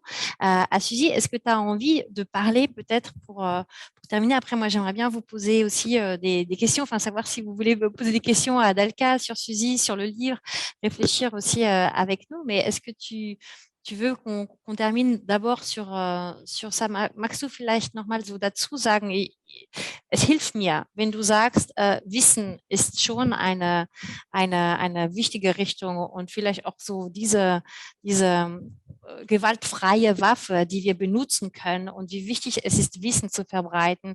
Und hier in Suzy habt ihr wirklich auch diese Rolle übernommen. Kulturell passiert hier unglaublich viele Sachen, dass man wirklich so sehr scharf und klug bleibt, ne? Also und kritisch auch bleiben kann, ne? Der Gesellschaft gegenüber. Genau, wir versuchen tatsächlich neben unserem Hauptarbeit, also Hauptschwerpunkt ist natürlich die Beratungsarbeit hier im SUSIs, die soziale Arbeit, die ich vorhin erwähnt habe, dass wir Frauen auf der, bei sozialen Fragen beraten. Das kann von der Wohnungssuche sein oder neu in Deutschland. Ich brauche einen Sprachkurs, bis hin zu das Jugendamt möchte was von mir und was kann ich jetzt tun? Wir machen Rechtsberatungen auch tatsächlich, Familienrecht und Ausländerrecht heißt es immer noch. Also wenn Menschen neu nach Deutschland kommen und es um ihren Bleiberecht geht, dann beraten wir sie, Rentenberatung, also auch Menschen, die dann Eltern werden tatsächlich und dann hier in ihren wohlverdiente Rente antreten möchten. Und wir beraten die Frauen auch bei psychischer Gewalt, ne, sexualisierte Gewalt. Das machen wir, Traumabewältigungen und diese seelische Gesundheit im Allgemeinen, die gucken wir uns an. Nebst machen wir natürlich auch schöne Sachen. Wir versuchen wirklich so ein 360-Grad-Ort zu sein, wo wir die Frauen nicht nur in diesen schwierigen Lebenssituationen begleiten und beraten, sondern auch versuchen weiterhin an uns zu binden mit Kursen. Ja, hier gibt es Selbsthilfekurse, die sich regelmäßig treffen. Wir haben aktuell 12 Frauengruppen aus verschiedenen Ländern. Ich glaube, ich habe mal irgendwann mal die Sprachen gezählt oder die Länder, die Herkünfte gezählt und bin auf so 28 Herkünfte gekommen. Und wir machen Veranstaltungen, das ist auch ein weiterer Schwerpunkt, und schauen da wirklich auf die Belange und Wünsche und Themen der Frauen vor allem einzugehen. Ja, dass wir sind nicht nur ein Ort, wo wir unsere oder wo ich persönlich jetzt so meine persönlichen Vorlieben habe. Glücklicherweise sind meine persönlichen Vorlieben tatsächlich oftmals die der Frauen, dass ich da so einen geweiteten Weltblick habe. Und versuche das hier auch, also wir versuchen das hier wirklich auch wiederzuspiegeln mit Lesungen, mit einem intersektionalen Schwerpunkt tatsächlich. Wir haben Kurse, kürzlich erst einen Empowerment-Kurs mit Reiki als Schwerpunkt für eine migrantische Frauengruppe tatsächlich, die spanischsprachig war. Wir machen viele verschiedene Kooperationen. Wir haben morgen eine Veranstaltung zum Beispiel zur Corona- und Sexarbeit, ja, und ein Thema. Wir hatten letzte Reihe Corona und alleinerziehend. Da haben wir über alleinerziehende Mütter gesprochen, wie es denen ergeht in dieser schwierigen Phase und. Und da versuchen wir immer wieder pointiert Schwerpunkte zu setzen entlang gesellschaftlicher Themen, die aktuell so stattfinden und immer mit einem antirassistischen und vor allem intersektionalen Schwerpunkt. Ja. Donc les actions principales de Suzy, c'est avant tout le travail social, le travail de conseil, que ce soit concernant l'emploi, le logement, ça peut être les violences aussi ou la santé mentale. Et à Suzy, elles essaient aussi d'avoir une vision à 360 degrés et donc s'occuper bien sûr des problèmes et de là où les femmes ont besoin d'aide, mais aussi sur d'autres points plus sociétaux, notamment avec des différents groupes et des cours. Adalka a expliqué qu'il y avait en ce moment 12 groupes de femmes avec en tout 28 origines différentes, ce qui est pas mal. Et comme exemple de cours, elle expliquait par exemple un cours de Reiki pour l'empowerment ou l'empouvoirment. Elles organisent aussi des différents événements et des conférences. Demain, par exemple, il y a un événement concernant le Covid-19 et le travail du sexe, les travailleurs et travailleuses du sexe. Il y a aussi un événement concernant les parents solos, par exemple. Et donc, en fait, elles essaient de travailler sur des thèmes actuels et sociétaux avec toujours un angle antiraciste et intersectionnel. Vergessen. Und bevor wir uns hier heute getroffen haben, gab es auch einen Kurs zum Beispiel. Und zwar haben wir einen sehr tollen und wirklich auch für mich persönlich so einer der wichtigsten Kurse, sind alle wichtig, die wir haben, aber wo wir ganz viel uns Traumabewältigung angucken. Das war eine Tanztherapie. Das findet wöchentlich bei uns statt, jeden Mittwoch. Und 3-mal im Jahr machen wir sogar ein großes Webinar mit Annalisa Mangiani zum Beispiel, wo es wirklich schauen, das sind sehr viele Frauen, die Flucht Erfahrungen gemacht haben und auch Trauma erlebt haben und die kommen dann zusammen in dieser Tanztherapiestunde. Adalka a ajouté que juste avant qu'on arrive, il y avait un cours de danse-thérapie, donc de danse-thérapie, thérapie par la danse, je ne sais pas trop comment on dit en français, sur le thème notamment des traumatismes, comment vivre avec ces traumatismes.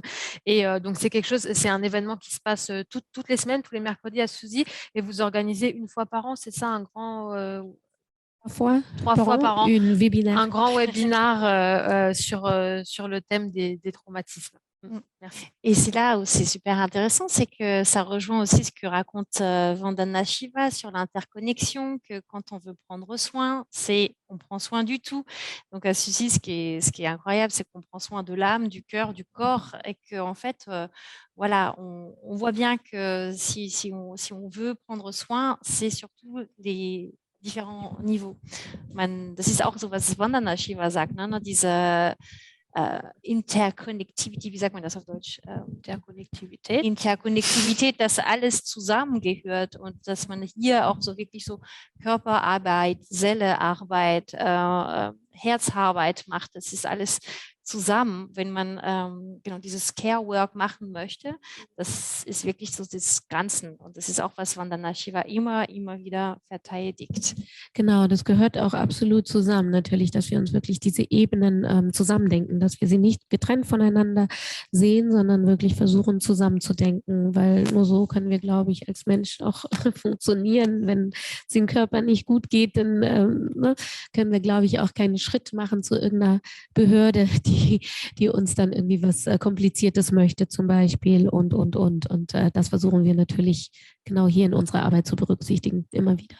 Oui, c'est important de travailler en fait sur sur plein de points différents en fait tout en même temps et pas séparer. Alors faire d'un côté on va s'occuper de te trouver un emploi, mais en même temps si tu subis des violences sexuelles, c'est un autre problème.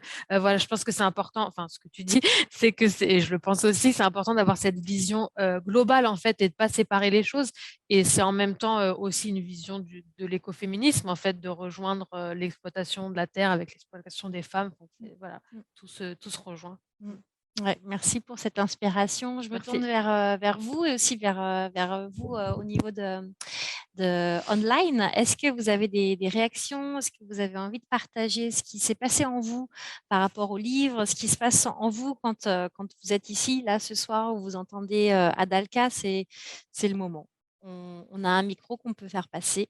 Et online aussi, si vous avez envie de participer, n'hésitez pas à allumer votre caméra, ouais, et à faire un petit coucou pour dire si vous avez une question à poser. Est-ce que je vous passe le micro déjà ici dans la salle? Ouais, vas-y. Regarde, pardon.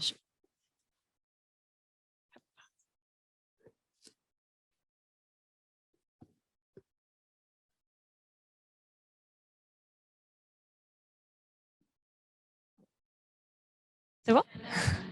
Merci beaucoup pour tous ces propos très inspirants, pour ce résumé très riche du livre aussi de Vandana Shiva. Moi, j'ai pas vraiment une question, mais je voulais réagir justement parce que j'ai beaucoup aimé l'intersectionnalité que tu as évoquée et qui est très prépondérant aussi dans le livre de Vandana Shiva parce qu'elle parle de ce 1% comme étant pas seulement un chiffre, mais un système qui nous présente sa vision du monde comme étant objective et toutes les autres manières de faire comme étant peut-être moins rationnelles. Et justement, d'où l'importance des initiatives comme celle de Suzy, voilà, d'avoir cette intersectionnalité, de parler de différents pans de la société, des femmes, de l'écologie, du sexisme, du racisme, de tout cela, et de les mettre en commun. Et je pense que c'est la meilleure manière, en fait, de faire face à ce 1%. Elisa, magst du übersetzen? Ja, also ich weiß jetzt den Namen nicht, aber sie hat sich quasi bedankt für Initiativen wie Susi und gerade weil das Thema Intersektionalität, was eben auch bei Vandana Shiva so rüberkommt, wie wichtig das eben ist, weil sie zeigt, dass eben die Weltsicht, dieses 1%, die uns über die Medien quasi immer kommuniziert werden, als wäre das eine objektive Weltsicht und dass alles andere quasi irrational wäre. Und dass eben genau das jetzt so wichtig ist, zu erkennen, wie alles miteinander zusammenhängt, die ganzen verschiedenen Bereiche der Gesellschaft. Und dass sie sich deshalb quasi freut, dass wir halt so ein Buch besprechen und dass es Initiativen wie Susi gibt. Est-ce que vous avez envie de partager comment ça va quand, quand on parle de ces sujets, quand on partage ça? C'est justement si on parle de notre version aussi pleine, holistique de nous-mêmes. Habt ihr Lust auch zu sagen, wie ihr euch fühlt, wie es euch geht, wenn man so solchen Themen und solche Diskussionen hat?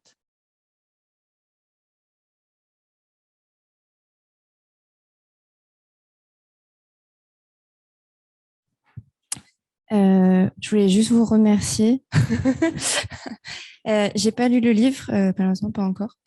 Mais c'est vrai que c'est toujours des questions qu'on se pose et des fois on est un peu déprimé par l'actualité aussi. Par l'hiver à Berlin. Mais voilà, je trouve que c'est important aussi ce que tu disais, qu'on se rejoigne et qu'on parle de tout ça. Et c'est hyper important ce qu'on fait ce soir. Et donc voilà, je vous remercie une nouvelle fois pour ça. Merci. Elisa, magst du kurz zusammenfassen? Ja, also sie hat sich jetzt bedankt, weil sie hat jetzt das Buch noch nicht gelesen, aber sie merkt jetzt eben durch Abende wie heute eben, wie wichtig das ist, dass wir alle zusammenkommen, dass wir miteinander reden, dass wir uns austauschen darüber, weil eben gerade wenn man sich mit diesen Themen beschäftigt, ist das eben sehr deprimierend, so wie im Winter in Berlin. Und dass das so eben extrem gut tut, wenn man sich dann mit anderen trifft und eben auch darüber austauscht, was wir jetzt machen können und dass wir halt nicht allein sind, dass wir alle miteinander verbunden sind. Danke sehr. Alors, il est 20h20. Est-ce que ça va si on reste ensemble jusqu'à 20h40? Ça vous va, 20h40? Parce qu'en fait, on a encore plusieurs petites choses ce soir. Moi, j'avais envie de vous partager une initiative qui existe déjà, parce que c'est hyper important de partir d'ici aussi avec des actions concrètes et de se sentir inspiré. Et par rapport à ce que fait Vandana Shiva, il y a Il y a voilà, les femmes ensemencières, c'est un réseau qui existe dans plusieurs pays du monde. Et j'avais envie de partager avec vous une vidéo. Et ce qui est trop rigolo, c'est que c'est l'interconnexion en cours parce que j'en parle avec Diana qui nous a proposé la musique de l'écoféminothèque. Je lui propose, voilà, je lui parle de Vandana Shiva et elle me dit ah, mais mon amie mexicaine, elle a été avec Vandana Shiva à Paris chez les femmes ensemencières. Et je fais c'est quoi cette histoire? Et du coup, grâce à Diana, on va voilà, voir maintenant une petite vidéo sur les femmes ensemencières. Est-ce que Lisa, tu veux bien juste traduire ce que je viens de dire? Comme ça, je cherche en même temps la vidéo et je fais la petite manipulation. D'accord. Also Emilie hat erzählt, dass ob wir bis 20:40 noch zusammen sein können, weil wir eben noch ein paar kleine Sachen haben, die wir vorstellen wollen. Vor allem den Verein der Saatgutfrauen in Frankreich, den Emilie zufällig entdeckt hat, weil sie mit ihrer Freundin Diana über Ökofeminismus und über Vandana Shiva gesprochen hat. Und Diana hat ihr dann erzählt, dass sie wiederum eine Freundin hat. Diana ist übrigens die Musikerin, die uns diese Musik für ein Intro gegeben hat.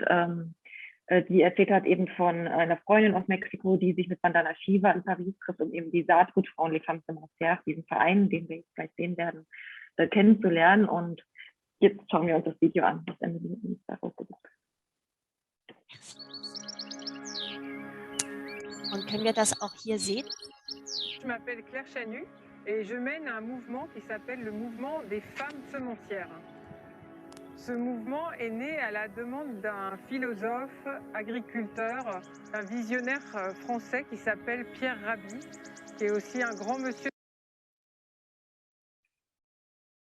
de l'agroécologie. La première chose que je dis, c'est que ce mouvement des femmes semencières, bien sûr, il n'exclut pas du tout les hommes. Et il y a de nombreux hommes qui travaillent avec nous. Mais c'est vraiment l'énergie de la femme en tant que gardienne de la vie qui nous intéresse vraiment de mettre en avant. Alors pourquoi ce mouvement prend autant d'importance? Excusez-moi, je voulais juste mettre la traduction allemande. Et maintenant, c'est pas celle-là. Attendez. C'est pas de l'allemand. C'est parti sur l'albanais. Je repars. Ja, Entschuldigung für alle Deutsche. Ich wollte die deutsche Untertitel einfach haben und jetzt haben wir ein bisschen bewegt. Eh bien parce que depuis quelques dizaines d'années, le marché de la semence est en train de se retrouver exclusivement aux mains des semenciers. Et que font-ils ces semenciers-là? Eh bien, ils mettent littéralement la main sur le patrimoine de l'humanité qu'est la semence. Parce que quelle que soit la façon dont on vit, la semence est à l'origine de toute notre existence, notamment bien sûr de notre nourriture, quel que soit notre mode alimentaire, quel que soit le continent sur lequel on vit, l'origine de notre alimentation est la semence. Depuis quelques années, il s'est développé des semences hybrides F1 qui n'ont rien à voir avec les semences hybrides. Or maintenant, ces semences hybrides F1, elles sont des semences qui sont travaillées en laboratoire, qui sont des semences haute technologie et qu'on ne peut pas reproduire. Parce que si on les reproduit, eh bien on obtient des choses qui sont complètement dégénérescentes. Et donc il faut racheter ces semences chaque année. Même en agriculture biologique, en agroécologie, on a beaucoup de mal à trouver une semence reproductible. On a affaire beaucoup à ces semences hybrides, qui sont des semences qui donnent la première année des choses stables, intéressantes, mais qui en aucun cas ne protègent la biodiversité et ne vont dans le sens de la vie. Aujourd'hui, il faut savoir que 95% des légumes qu'on achète sont obtenus à partir d'hybrides F1, et même en bio, et même maintenant en biodynamie. Donc il y a les hybrides F1 d'un côté, et puis les autres semences dont on ne veut pas, mais qu'on a par la force des choses, qui sont les semences OGM, donc qui sont modifiées génétiquement. Donc ces semences-là, elles ne sont pas stériles, on peut les reproduire, seulement elles sont brevetées, donc on n'a pas le droit légalement de les reproduire. Les OGM, ce sont des semences qui nécessitent une autorisation de mise sur le marché pratiquement aussi difficile à obtenir que pour un médicament. Ce sont des semences qui produisent ou tolèrent tous les intrants chimiques qu'on puisse imaginer. Donc on arrose, on inonde d'intrants chimiques ces semences qui se retrouvent ensuite dans les sols, dans l'eau et pour finir dans notre organisme puisqu'on ingère ces produits qui ont été bourrés d'intrants chimiques. Donc nous, notre objectif, c'est de revenir à la semence vivante, la semence fertile, la semence qui est adaptée au terroir. Le paysan n'a plus le droit de reproduire ses propres semences. S'il le fait, il est passible d'amende, voire même de prison, ce qui est absolument incroyable. C'est une législation qu'on trouve littéralement criminelle. Donc le mouvement des femmes semencières est fait pour inciter un maximum de personnes à reprendre la question de la reproduction et de l'amélioration de la sélection de ces semences en main, pour que partout sur la planète, on ait des stocks de semences vivantes et qu'on puisse se passer de ces semences des labos semenciers. Partout, les politiques vous parlent d'autonomie alimentaire, mais sans autonomie semencière, il n'y a tout simplement aucune autonomie alimentaire. C'est ça qu'il faut bien comprendre, c'est l'arbre qui cache la forêt. On nous parle d'autonomie alimentaire, mais on ne nous donne plus la possibilité d'y avoir accès. Il y a des gens qui ont encore des savoir-faire et qui ne savent pas que c'est devenu hyper précieux, un savoir-faire de reproduction de la semence et de conservation. Donc il faut déjà retrouver ces savoir-faire, inciter les gens qui les ont encore à les transmettre. Le mouvement Femmes semencières, il existe déjà à travers la planète. Il y a un grand mouvement au Sénégal, il y en a un autre au Mexique, il y en a un autre qui est en train de naître en Haïti. Il y a par ailleurs un grand réseau de gardiens de semences qui existe en Amérique du Sud. Donc ce que propose notre mouvement des femmes semencières, c'est d'arriver à relier tous ces acteurs qui se sont déjà mis en marche. Aujourd'hui, ceux qui ont conservé des associations comme Cocopelli ou Biogerme, Sativa en Suisse, il y a plusieurs associations qui ont encore la main sur ces semences vivantes, qui les font reproduire et qui les distribuent, qui les vendent. Il y a énormément de gens qui ignorent complètement ce qu'il y a dans leur assiette. Or, il faut bien savoir que nous sommes ce que nous mangeons. À partir du moment où on ne sait pas ce qu'on a dans notre assiette, on ne peut plus savoir qui on est. On est coupé de nous-mêmes et on est coupé de ce qu'on est venu faire ici sur cette planète. Quand on se réapproprie notre semence, notre alimentation, notre santé, on devient vraiment acteur de notre vie et on devient des êtres à part entière pour mener notre mission sur cette belle planète où nous sommes nés.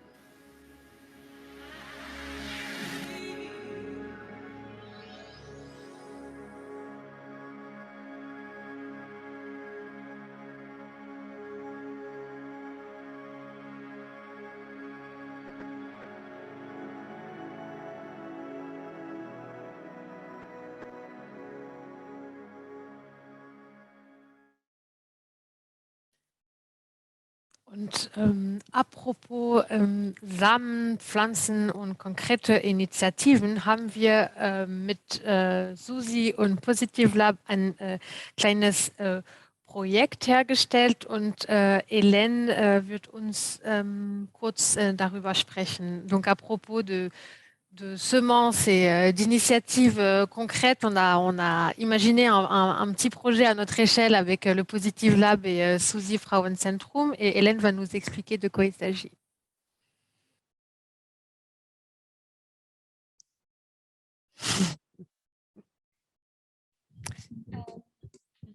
Oui, donc c'est aussi un projet qui est en partenariat avec le Centre français de Berlin et également leur jardin partagé, leur Gemeinschaftsgarten Rotebeete.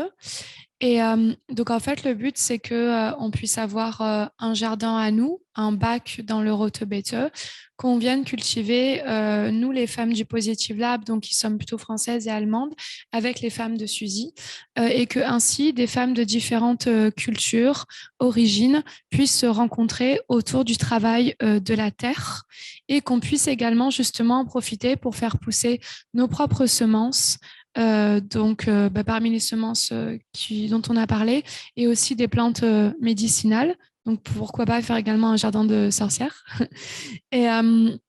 Et donc voilà, le but, c'est vraiment qu'on se réapproprie aussi cette connaissance du travail de la terre et de devenir, de pouvoir manger, finalement, consommer nos propres légumes. Donc pour l'instant, on est 9 femmes sur le projet. Donc il y a 4 femmes franco-allemandes du Positive Lab et il y a 5 femmes hispaniques de Suzy. Donc les langues qu'on va parler, ça va être principalement français, espagnol et anglais et allemand aussi. Voilà. Elisa, magst du übersetzen? Ja, also Positiv Lab hat zusammen mit dem Susi Frauenzentrum und dem Institut Français in Berlin und Centre in Français. deren Garten, Centre Français, ach so, Verzeihung, Centre Français. Alles gut.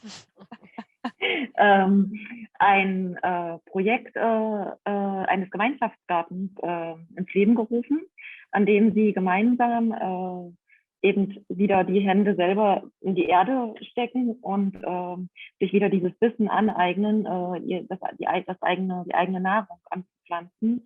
Und da wollen sie eben Gemüse anpflanzen, aber auch Heilpflanzen für einen kleinen Hexengarten und Blumen. Und bisher sind sie 4 Frauen vom Positive Lab und 5 Frauen, also französisch-deutsch vom Positive Lab und 5 Frauen hispanischer Herkunft vom Susi Frauenzentrum, die sich da schon zusammengefunden haben, um das zu machen. Les places, hein, on s'est dit qu'on pourrait être jusqu'à 12, donc peut-être encore 2-3 personnes. Donc s'il y en a des femmes qui sont intéressées, vous êtes les bienvenus. Voilà. Also es sind noch 2 bis 3 Plätze frei, weil 12 Personen, haben sie gesagt, könnten maximal teilnehmen. Also jemand, der Lust hat, kann da gerne noch sich dazu gesellen. Und jetzt wäre es schon Zeit, Axel zu fragen, was heute entstanden ist. Ce serait déjà l'heure de conclure en fait avec Axel et les dessins qui ont jailli de notre soirée ce soir. Si tu veux prendre un micro que peut te prêter peut-être Hélène pour présenter comment ça s'est passé pour toi ce soir. En couleur, comme toujours. C'est mis? Le micro est mis? Oui. En couleur, comme toujours. Et donc, il y a un premier dessin qui a émergé. Je ne sais pas si je peux te le passer. Peut-être, Émilie, comme ça, tu peux le montrer. Ah, ça y est. Super. La caméra est sur moi. Ouais. On revient. D'accord. Merci, Franck. Alors, je vais essayer de tenir voilà, c'est un dessin qui danse. Hein. Je l'ai appelé La femme qui sème. Et à vous entendre, je me dis que ça serait, quand on est connecté justement à cette féminité, qu'on est connecté à la terre, on est connecté aussi à un grand amour et qu'on pourra faire émerger peut-être cette nouvelle écolideuse. Alors ça, c'est le deuxième dessin qui m'est venu en t'écoutant, Adalka, et en vous écoutant toutes. C'est une femme, je ne sais pas si on peut bien voir, c'est une femme en fait qui a les autres femmes qui les aident. Et j'espère que c'est ce nouveau leadership qu'on pourra peut-être voir émerger d'ici peu. Et j'en profite aussi donc pour vous inviter au cercle des écolideuses qu'on va initier en décembre. On initiera en janvier, en décembre, on fera un premier cercle qui va être ouvert à toutes et pour aider les femmes justement à cultiver cet éco-leadership qu'on a envie de voir émerger. Donc, merci. Merci à toi. Elisa, jetzt auf Deutsch übersetzen. Vielleicht kannst du nochmal die Zeichnungen zeigen. Tu peux les remontrer comme ça le temps qu'Elisa traduise en allemand. On profite encore de tes dessins. Ja, also die erste Zeichnung, die ist jetzt rechts. Das zeigt eine Frau, die tanzt und auf Französisch ist das ein schönes Wortspiel. Sie hat sie genannt, die La femme qui sème, die Frau, die sät, aber es ist halt ein Wortspiel, weil es auch heißen kann, die Frau, die sich liebt, wenn man das nur hört. Und das zweite Bild, was jetzt links ist ihr als nächstes gekommen, als sie uns halt zugehört hat, vor allem Adalka, als sie sprach. Und ja, das ist die Frau, die eben auch unterstützt wird durch andere Frauen und ja, das ist ihre Inspiration und auch immer natürlich farbenfroh. Ich muss jetzt dazu sagen, dass die Internetverbindung bei mir instabil war und ich deshalb am Ende hat Axel von ihrer Einladung erzählt zum einem Event vom Eco-Leadership. Aber die Details habe ich nicht verstanden, weil ihr eingefroren seid bei mir. Ja, alle Infos sind auf unserer Internetseite, weil wir bieten einen Preis für Eco-Leader, aber für weibliche Eco-Leader. Und das ist auch ein bisschen, was Vandana Shiva auch immer so einlädt. Wie könnte auch die Welt sein, wenn mehr Frauen da an Führungspositionen andere Acht von Entscheidungen treffen und da laden wir euch ein. Es gibt so zuerst eine Session im Dezember und das beginnen wir dann im Januar mit Anna Matar, eine Frau, die wir auch sehr, sehr lieben. Adalka, est-ce que tu as envie de conclure la soirée? Ce serait chouette, tu vois, de te redonner la parole aussi après 7h30, 1h40 qu'on vient de passer ensemble. Qu'est-ce que tu retiens et avec quoi on part ensemble après cette Soirée? Was nimmst du mit? Ich finde es schön, dass du auch diesen Abend hier vielleicht schließt, weil du warst unsere Gastgeberin, du hast uns so viel inspiriert. Ich mag, dass du uns ein bisschen das Schlusswort vielleicht gibst. Was für eine große Ehre. Vielen Dank dafür. Ich bedanke mich ganz, ganz herzlich an dieser Stelle an euch, an Positive Lab und Ecofeminothek, euch hier bei uns zu Gast gehabt zu haben. Und ich bedanke mich auch an das Publikum, dass ihr in diesen Tagen, ich erinnere mich gerade auch, das passt hier so schon rein, an Vandana Shivas Worte, die sagt, bitte, bitte, liebe Leute, nicht mehr Social Distancing sagen, weil es geht bei Social Distancing nicht um soziale Distanz, ne, sondern es geht um physische Distanz, vielleicht also körperliche Distanz, Abstand, den wir zueinander nehmen, aber auf keinen Fall sollen wir irgendwie unsozial miteinander werden, ne, sondern nur wirklich den körperlichen Abstand wahren.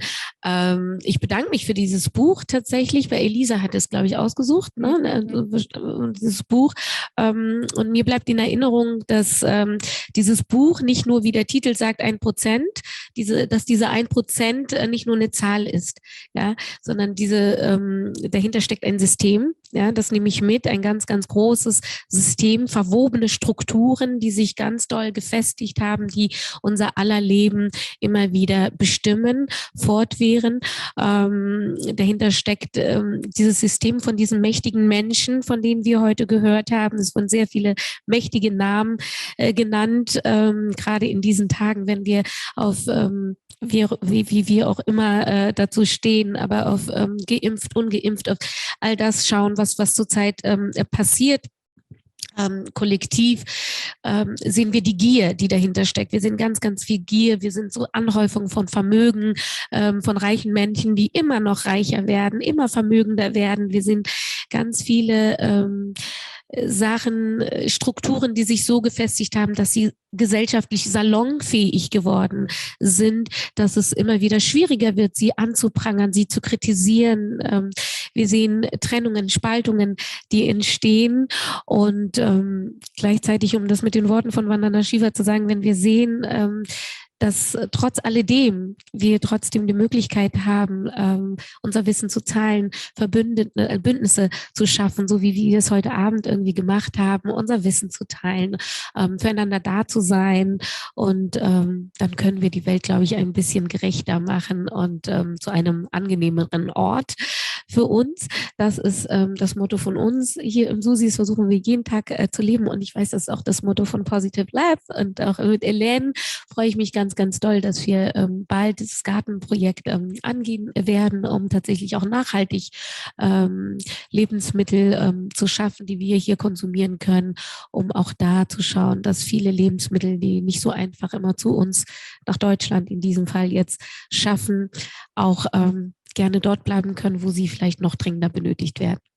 In diesem Sinne, vielen Dank fürs Kommen und vielen Dank, dass wir euer Host und GastgeberInnen sein durften. Danke, Adelka. Adelka, déjà, nous remercie tous, toutes d'être ici. Elle citait Vandana Shiva qui disait de plus parler de social distancing, donc de distance sociale, parce qu'en fait, on veut c'est pas de la distance sociale qu'on doit mettre entre nous, mais une distance juste physique, corporelle, mais on est toujours là, on est toujours en contact et on échange toujours et on reste proche, donc il faut se souvenir de ça. Et elle insistait aussi sur le fait que ces 1%, comme on a déjà dit, ce ne sont pas seulement un chiffre, mais un système qui est bien rodé et qui prend beaucoup de place dans notre vie à toutes et à tous. Et on est dépendant en fait de ces quelques personnes au pouvoir et il est toujours plus dur de combattre ce système, de combattre le système que ces quelques personnes construisent, de le combattre et de le critiquer. Mais on voulait finir quand même sur une note positive et comme disait Vandana Shiva, c'est vrai qu'on a toujours la possibilité de partager nos savoirs pour faire de ce monde un monde plus juste. Et donc c'est pour ça qu'on est aussi, comme Adelka le disait, contente de proposer ce projet entre Suzy, le Positive Lab et le Centre français pour faire ce jardin partagé et faire nos petits pas à nous. Merci beaucoup à toutes. C'est déjà la fin en fait de notre cycle Rêve écoféministe et utopie éco-citoyenne. On a passé pas mal de temps ensemble. On a beaucoup lu, on a beaucoup appris. Merci Adelka de clôturer ce cycle qui était vraiment un super voyage à travers les rêves et Utopie écoféministe, à travers la littérature et l'activisme depuis Berlin. Vielen Dank an alle, die durchgereist sind dieses Jahr, weil wir haben 5 Events veranstaltet rund um Literatur, Aktivismus, Ökofeminismus. Da haben wir viel gelesen, viel gelernt, viel ausgetauscht und uns inspirieren lassen und hoffentlich auch neue Träume, neue Visionen auch gezeichnet. Und zusammen wollen wir wirklich eine bessere Welt. Und das tut gut, dass man sich zusammentrifft, dass man auch sich dass man sich zuhört, dass man weiß, man ist da auch nicht alleine mit unseren Wünschen, eine bessere Welt zu schaffen. Donc merci Axel, Hélène, Suzon, Camille, Elisa pour tout ce cycle qui a été super. Merci aussi à Meet, notre partenaire technique toute l'année. Vielen, vielen Dank an Meet auch, weil dieses Jahr, das war eine super, super Gelegenheit für uns, dass wir diesen Event veranstalten dürfen, dank eurer Unterstützung und vielen Dank auch an den Deutsch-Französischen Bürgerfonds, natürlich, das auch das alles ermöglicht hat. Et merci beaucoup au Fonds citoyen franco-allemand qui nous a permis de mettre ça sur pied. On espère à l'année prochaine. On va bien voir ce qui va émerger de tous ces rêves. Donc, je vous propose qu'on se quitte sur notre dernière petite vidéo de l'écoféminothèque avec la musique de Diana Romero, qui est vraiment une amie de cœur de l'écoféminothèque. Et on vous dit à très bientôt. Vous pouvez continuer à nous suivre sur les réseaux sociaux. Und bis dann. Tschüss.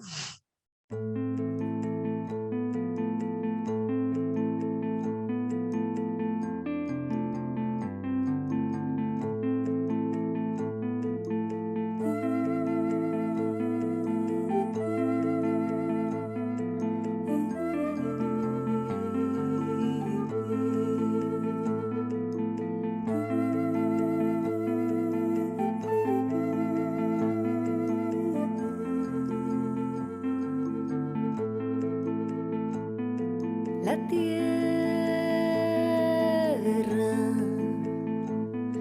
la tierra te habla, su vientre canta. La tierra está viva.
Shumare, shumare, shumare, shumare, shumare.